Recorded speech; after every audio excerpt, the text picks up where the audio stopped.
Good day, I'm Tracy McCormick, and this is the McCormick Media Minute. Last sales tip, we talked about understanding price objections. And today, we're going to talk about some strategies for responding to objections on price. Now, this sales tip was inspired by a white paper that I read from a company called the Rain Group, and I highly recommend their sales philosophies.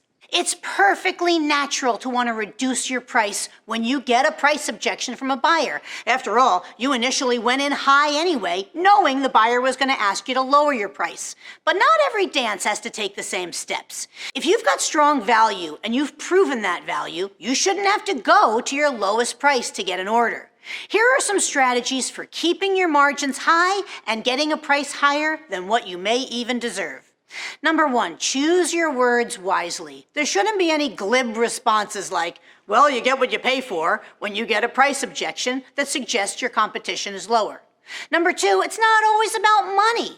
Often the price objection is a red herring. Sometimes it's another issue. It compromises nothing to ask a question just like this.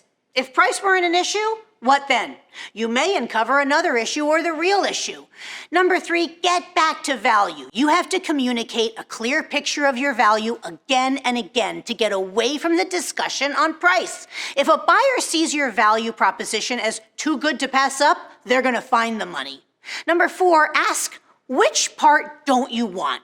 In this case, you can effectively lower their costs by eliminating areas of your offering without compromising your price. This question will also lead you to see what areas they do value.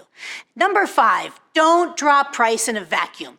If you're willing to simply drop your price, you're telling your buyer that this is the way you operate. Instead, explore new possibilities, change the scope of the offering, or make a trade. A longer-term deal, an upsell, an added feature, a change to a cancellation policy, that could enable you to change the price. Remember, arbitrary price reductions can show mistrust and set the precedent for even lower prices in the future or for as long as you work with that buyer. I'm Tracy McCormick, and I hope you found this minute valuable.